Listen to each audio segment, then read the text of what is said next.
I'm going to share something with you that I've been doing for many, many years now, and it's become so automatic that I barely even think about it anymore.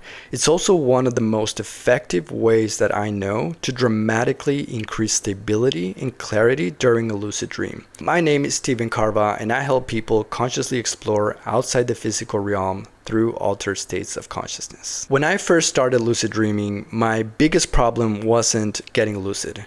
It was staying lucid. I'd realize I was dreaming, feel that rush of excitement, and then everything would just start to fall apart very quickly. The dream would blur, or I'd wake up completely within seconds. And, for a long time, I thought, well, this is just how it is. I assumed lucid dreams were supposed to be short and unstable. So I did what most people would do. I tried every stabilization technique I could find, like touching objects or rubbing my hands together, spinning around, shouting clarity commands.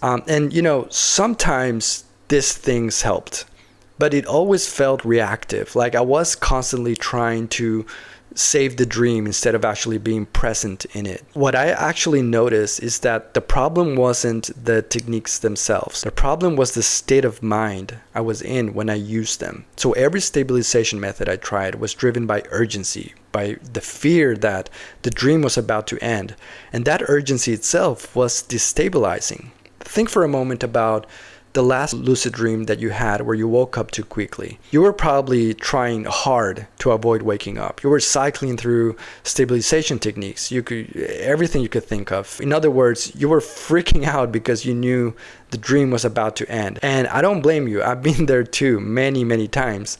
But you've probably also thought to yourself how frustrating it is to finally become lucid, only to wake up a few seconds later over and over again. So what happened with me was that over time, something just clicked. I realized that the dream didn't need to be convinced to stabilize after it started collapsing. It needed a clear signal right at the moment lucidity appeared, almost like setting the tone before anything else happened.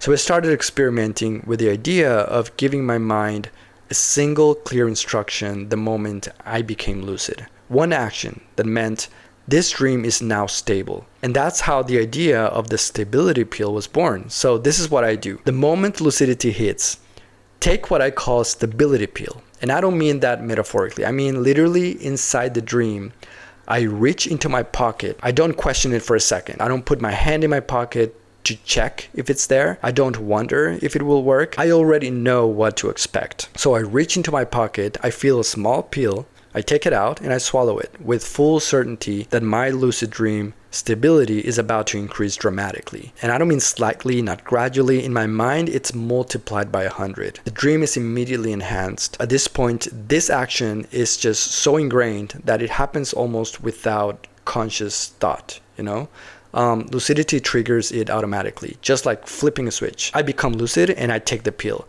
And here's what consistently happens next. The dream just stops feeling, delicate. Like everything was sharpened, but more importantly, the continuity of the experience increases. Movement becomes smoother, and the environment just feels way more stable. Now, I do want to clarify something important because this is where I feel people often misunderstand what I'm saying. The grounding techniques you hear about all the time, the ones that I mentioned earlier, the touching of objects, the rubbing of the hands, the focusing on sensory details. These aren't bad. I still use them, but I don't use them to stabilize the dream anymore. In my mind, stabilization already happens the moment I took the pill. So when I touch the ground or I feel a wall or rub my hands together, I'm not doing it with the intention of, please don't collapse. I'm doing it to confirm how sharp and vivid everything is. I'm exploring texture. I'm appreciating clarity. There's no urgency behind it. That shift in intention makes a huge difference. When you stop trying to save the dream stops needing to be saved. Another important detail is that it doesn't have to be a pill. Different symbols work differently for everyone. For me, it's a pill. For some of you, it might be a button or a small device. I mean, the form doesn't really matter. The meaning does. So lucid dreams respond to symbols instantly. And the symbol here is certainty. And look, you can take it more than once. If later in the dream things start to fade, just casually take the pill again with the same expectation. And very often the dream snaps right back into full clarity. So at this point, lucid dreaming and stabilization are almost the same thing for me. Becoming lucid already means the dream is stable, and that association alone just makes a massive difference. So if you're getting lucid but your dreams always end right when things get interesting, try building this association. Don't add more methods. Don't overthink it that much. Just give your mind one clear instruction, and that instruction is lucidity equals stability. So give it a try, guys. Let me know how it goes.